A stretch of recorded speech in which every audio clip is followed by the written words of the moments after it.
We're joined by Warren Binford, law professor at Willamette University and an eyewitness to the conditions that these children have been suffering. Warren Binford joins us live now from Los Angeles. Warren, good evening to you. Tell us about what you found at the Border Center. And I'm also interested in knowing from you how old these children were or are. Well, that was one of the things that was shocking. Your story described this as a child detention center, but actually this is not a child detention center at all. This is a Border Patrol facility that is intended for 104 adult males with holding cells, open toilets, things like that.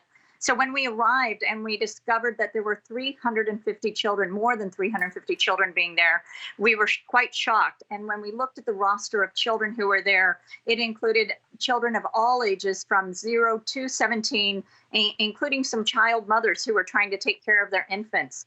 In addition to that, we found that the toddlers and preschoolers didn't have anyone there taking care of them, such that the older children, some of who were as young as 7 years old, were trying to take care of the toddlers and the preschoolers.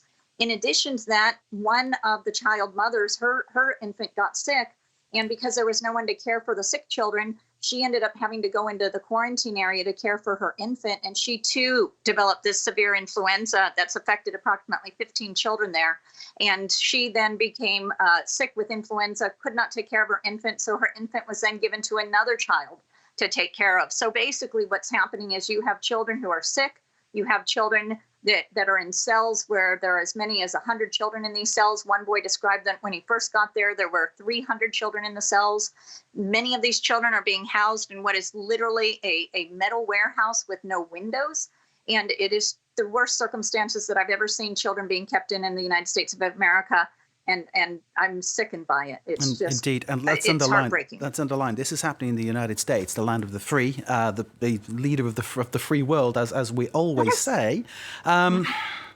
These children lack the basics. Could you spell out what that means? The basics that they've been lacking. Obviously, you've detailed harrowing things about sickness, but tell us about the basics that they've not been getting.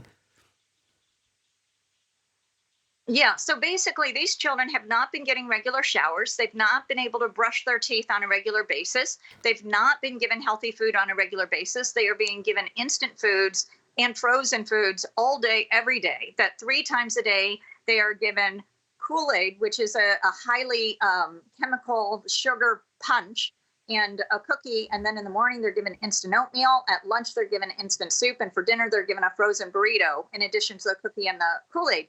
And they are hungry. They are feeding the babies this, they are feeding the child mothers this, they're feeding the sick children this. There's no variation in this diet. In addition to that, the children are given open toilets in the cell for the ones who are in the main facility, and there is no privacy. These toilets are out in the open, and they have no soap in the cells, so that they are literally urinating, defecating, eating, and sleeping in cells that are overcrowded, and they have no way to even keep their hands clean because the government is not providing soap to these children at any time other than the showers, which are infrequent and very short in duration. Can't even wash their hands, can't even brush their teeth. The children don't have enough places to sleep. Absolutely. No, and they're sleeping shocking. on the floor. There are, there are. And that we've heard of, the children have reported of infants sleeping on the concrete floor, sleeping on cement blocks. They've described toddlers and preschoolers sleeping on the concrete floors. It really is a dystopian nightmare for these children. And it's hard to believe that this is happening in the United States of America. It would be hard to believe that this is happening anywhere in the world, but for a country that is as wealthy and purports to be as committed to its children as the United States, it's hard for me to reconcile. It's what you're telling us is absolutely heartbreaking from a human perspective. It's hard to think that this could even be legal. That's another argument, of course. How did the border officers explain this situation to you? Well, what they've explained, and this part is absolutely true, is that they are not set up for these children, that the children are not allowed to be in these facilities for more than a few hours. So basically what happens is a child comes across the border, is being separated from their family, being reclassified as an unaccompanied minor, and then the Border Patrol takes the child to a Border Patrol facility where the Office of Refugee Resettlement is supposed to pick up that child and within a few days reunite the child with their families. They're not supposed to be in these Border Patrol facilities, which are notoriously horrendous for any significant period of time. But what has happened is that ORR has been so fundamentally mismanaged over the last couple of years that they are not picking up these children and providing them with the beds and the reunification services that are required under the law. What might seem ironic to people with this next question is that there's clearly money being spent on this, because this doesn't happen for free. So I'm wondering if someone's making money out of this, or is this adding up to a colossal waste of money? Oh, this is one of the most shocking. I can no longer say this is the most shocking part, because all of this is so shocking. But one of the most shocking parts is that in the midst of this mismanagement, the government is currently spending $775 a day to keep the children in some of these ORR facilities. Some of these facilities are run by private corporations and have owners and stockholders who literally are making profits off of locking these children up.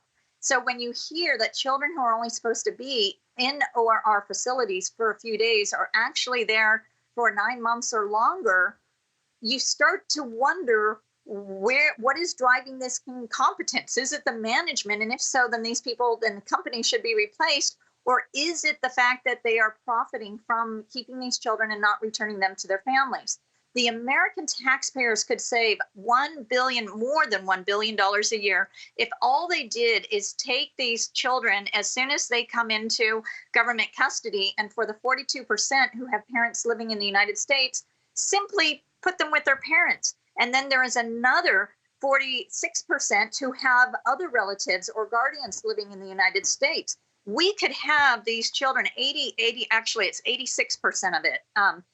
So my math was a little bit off, but 86% of these children have family or guardians in the United States. And if the government would simply give these children back to their families who can take care of them and love them and want them, then we would save the American taxpayers literally billions of dollars. It's amazing you can treat someone so badly for $700 plus per day. I imagine one could live quite well on $700 a day if you had that money to spend for yourself.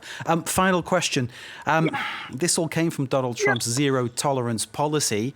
I'll give you this one. What's your message to Donald Trump? My message to Donald Trump is to please, please, please put the politics aside. Call on the Republicans to put the politics aside. Call on the Democrats to put the politics aside and put these children in the center and focus on them and make sure that they, for the few days that they may need to be in government custody, that they are safe and they are put in sanitary conditions. We will come to DC and work with you. We have experts lined up across the country who are pediatric experts. We will meet you at this facility. We will meet you at the border. We will meet you wherever you need to be to sit down and bring both parties together and try and come up with a bipartisan solution to ensure that these children receive the care that they need. But please, everybody, stop politicizing this. Set those politics aside and let's come together over the children who are in our country. Indeed, it doesn't matter how you vote. These are children that are being mistreated in this terrible way. And Warren Binford, you've witnessed firsthand the conditions that these kids have been living through at the detention centre, which is not in any way designed to house children. Warren, thank you very much indeed for joining us. Warren Binford from Willamette University, law professor who has been to the detention centre in question.